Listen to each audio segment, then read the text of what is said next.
Selamat jumpa kembali dengan saya, Catur Darmayanto, pada teknologi pengolahan gula part 8B. Pada part 8B yang akan membahas pemurnian nira dengan proses karbonatasi Dehaene. Perlu diketahui bahwa karbonatasi cara Dehaene dihasilkan dari penelitian Mr.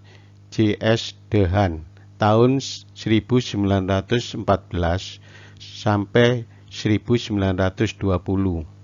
Proses ini merupakan perbaikan dari proses karbonatasi rangkap. Proses Dehaene sampai dengan saat ini dikenal merupakan proses yang terbaik. Hemat pemakaian bahan pembantu seperti batu kapur, bahan bakar kokas, dan juga hemat penggunaan energi uap dan juga air. Proses karbonatasi Dehaene atau Dehaene Carbonation Process merupakan perbaikan dari proses karbonatasi rangkap, di mana pada proses ini Mr. J.S. Dehaene telah mencirikan kondisi operasional proses karbonatasi pertama dan kondisi operasional proses karbonatasi kedua.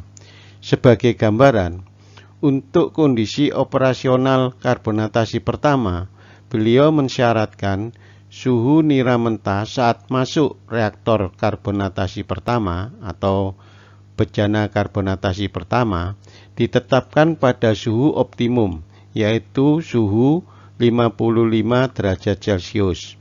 Selanjutnya, nira mentah ini ditambah susu kapur dan gas CO2 sampai mencapai alkalitas nira berada pada 400 mg CaO per liter nira. Alkalitas ini ditentukan dengan titrasi yang menggunakan indikator larutan fenolpentalin atau larutan PP. Hasil percobaan proses karbonatasi yang perlu mendapat perhatian. Yang pertama, nira mentah awal masuk reaktor karbonatasi pertama ditahan pada suhu 55 derajat Celcius. Selanjutnya, diberi susu kapur dan sedikit gas CO2 sampai mencapai alkalitas yang diharapkan atau pH sekitar 10,5. Dan pada kondisi seperti ini, kandungan bukan gula yang ada pada nira mentah yang terdiri dari kalsium fosfat, asam silikat, dan kandungan lainnya akan terbentuk kalsium pektinat yang merupakan endapan atau gumpalan amorf dengan waktu yang cukup singkat, kira-kira 3 sampai dengan 4 menit.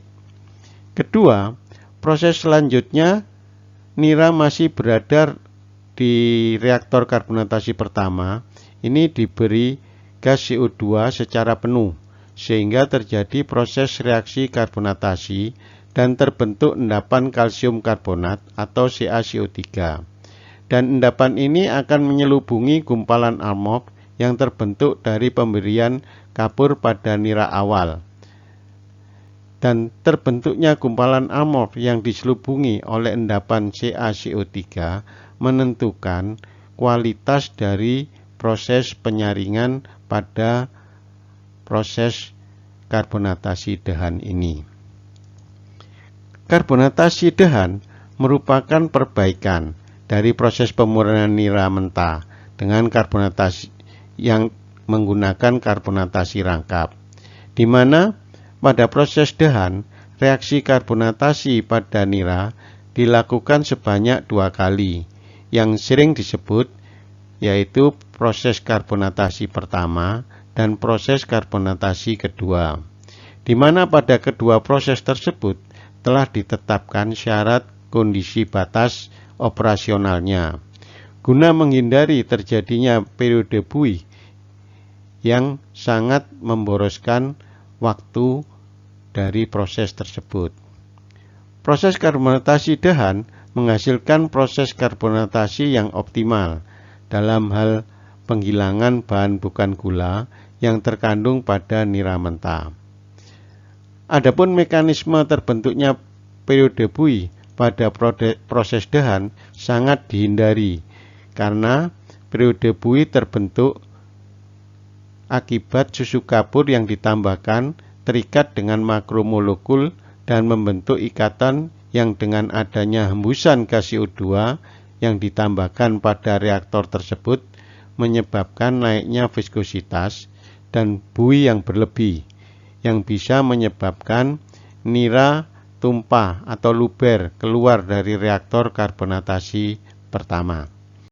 Adanya viskositas tinggi juga menyebabkan reaksi pembentukan endapan kalsium karbonat menjadi terhambat.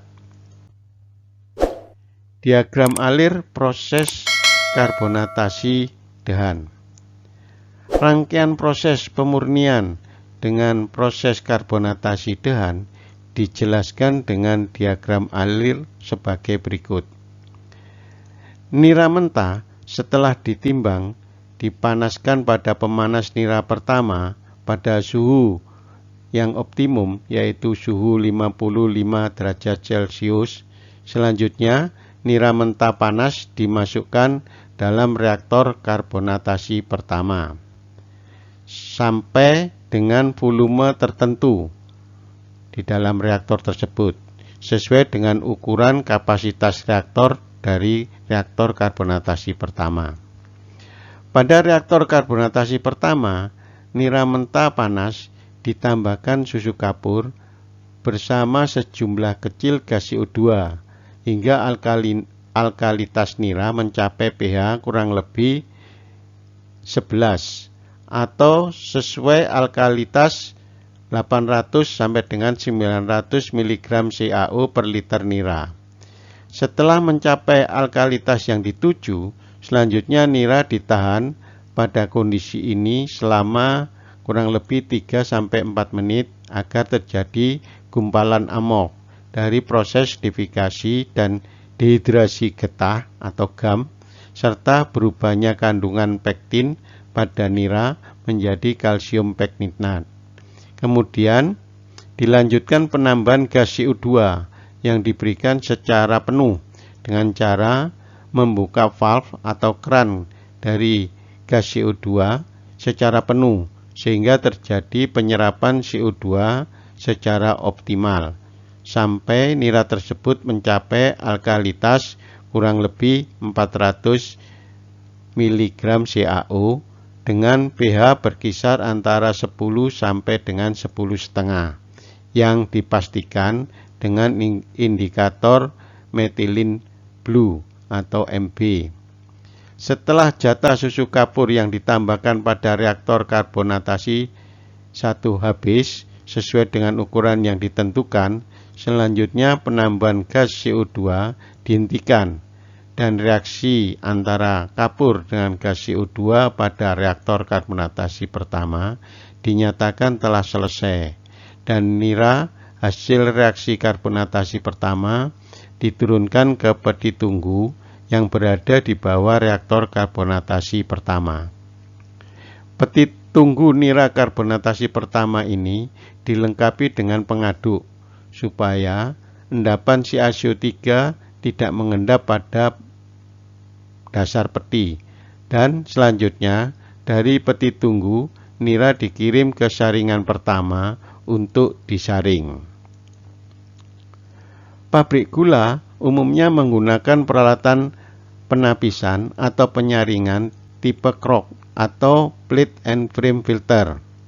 Pada penyaringan ini dihasilkan blotong yang terdiri dari endapan kalsium karbonat dan kandungan bukan gula dibuang keluar pabrik.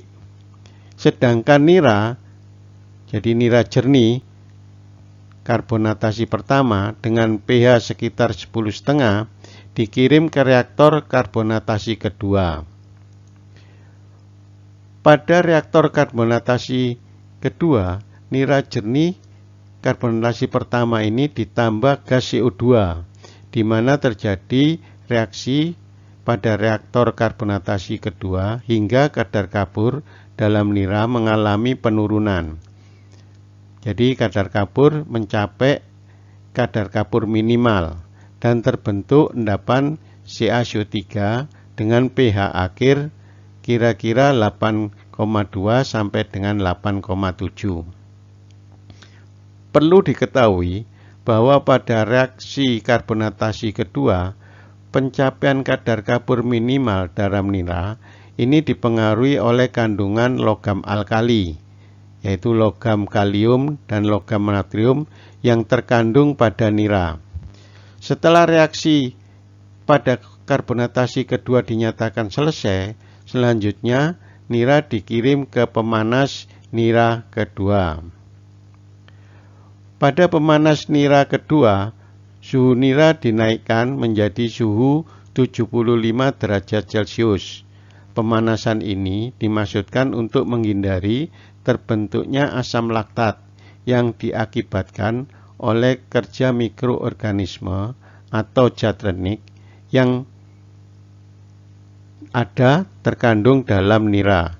Dan pemanasan nira kedua selanjutnya nira karbonatasi 2 ini disaring pada saringan kedua. Pada saringan kedua juga digunakan saringan dengan tipe yang sama dengan tipe saringan pertama, di mana pada saringan kedua ini dihasilkan blotong yang masih banyak mengandung gula, sehingga dikembalikan ke peti tunggu karbonatasi pertama. Sedangkan nira encer hasil dari karbonatasi 2 ini selanjutnya dikirim ke sulfitir nira encer.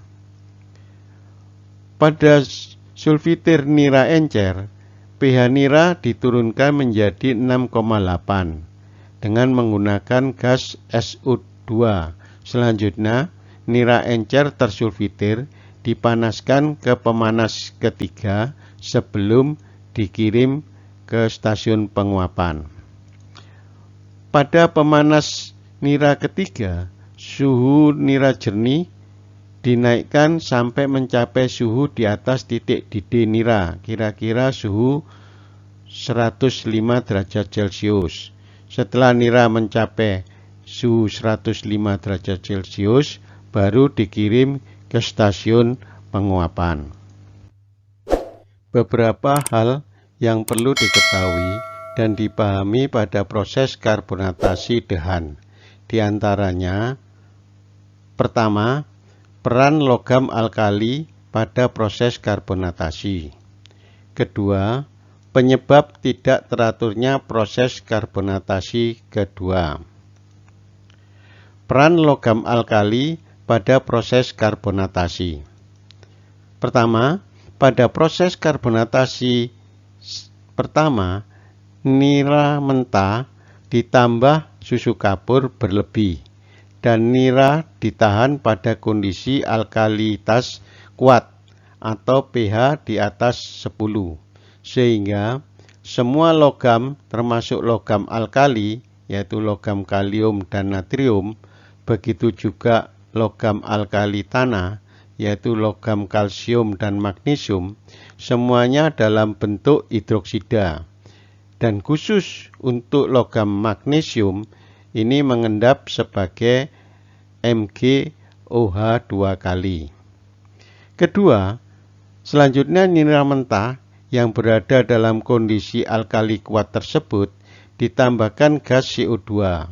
Maka unsur kalsium atau Ca mengendap sebagai CaCO3 dan pada penyaringan endapan dihasilkan nira jernih karbonatasi 1 yang memiliki kandungan hidroksida relatif sudah berkurang. Namun, karena susu kapur yang ditambahkan berlebih atau dalam jumlah yang banyak, maka sifat dari logam alkali yaitu unsur K dan unsur Na belum menampakkan dirinya.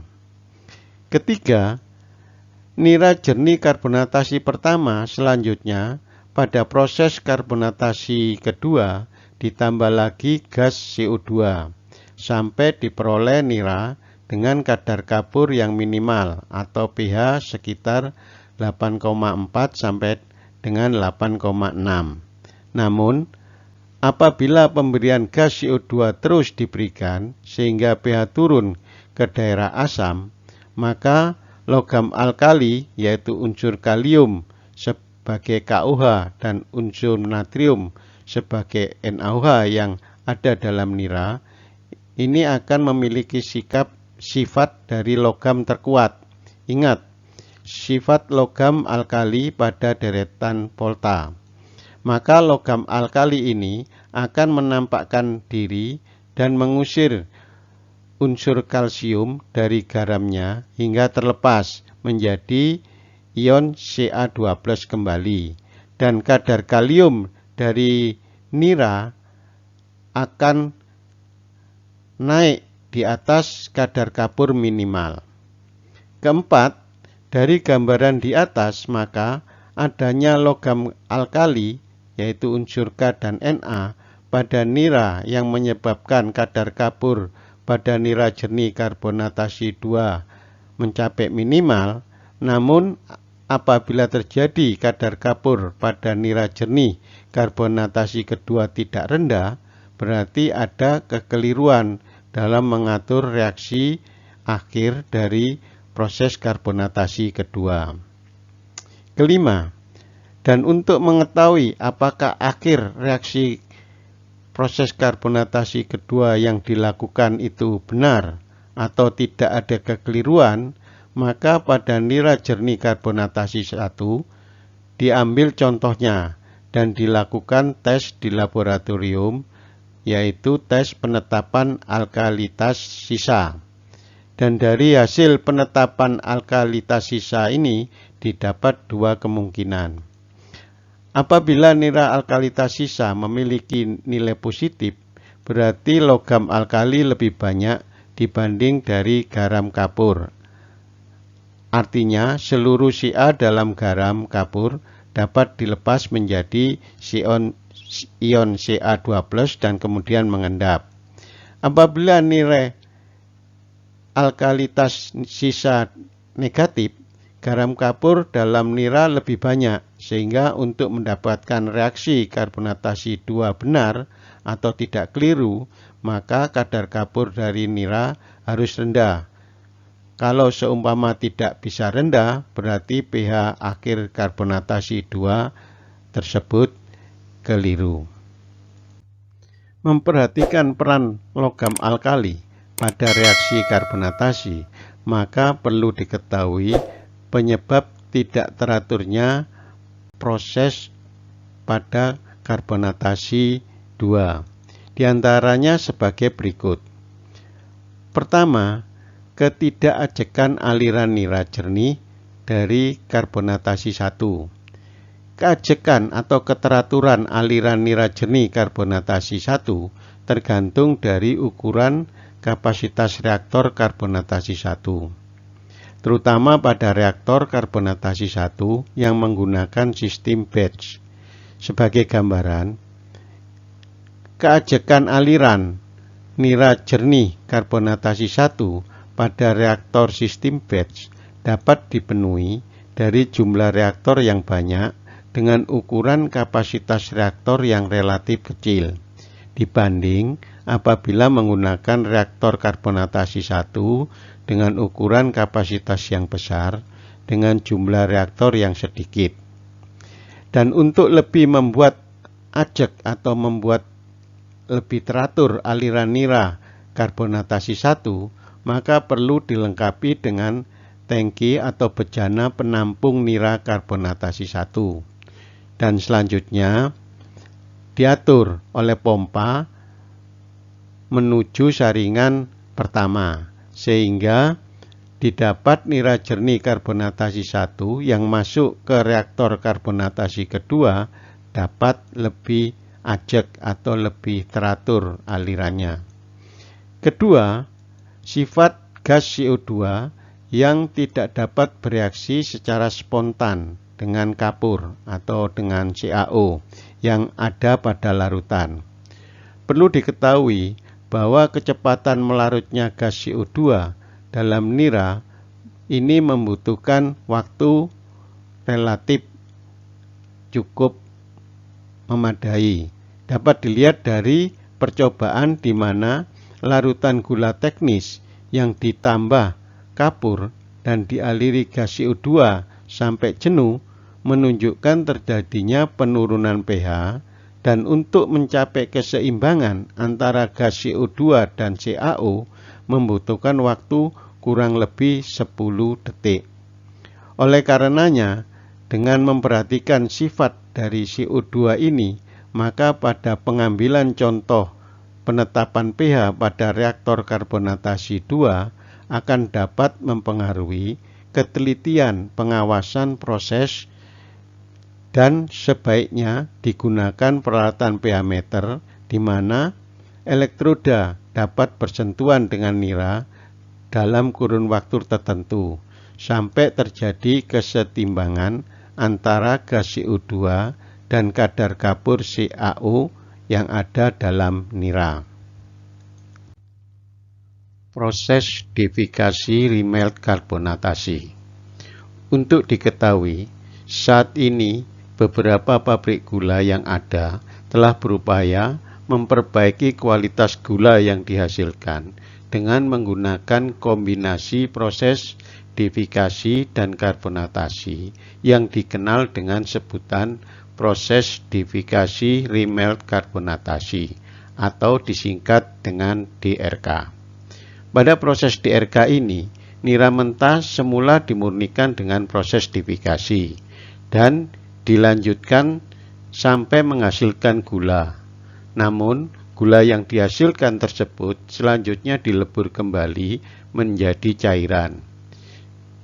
Leburan gula tersebut selanjutnya dimurnikan dengan proses karbonatasi, dan dalam usaha untuk memenuhi kebutuhan gas CO2 yang akan digunakan untuk reaksi karbonatasi, maka pabrik tersebut menggunakan gas CO2 dari buangan atau flue gas dari boiler. Sekian, sudah membahas proses karbonatasi dengan proses dehan, dan pada part selanjutnya akan dibahas peralatan yang digunakan pada proses karbonatasi. Terima kasih.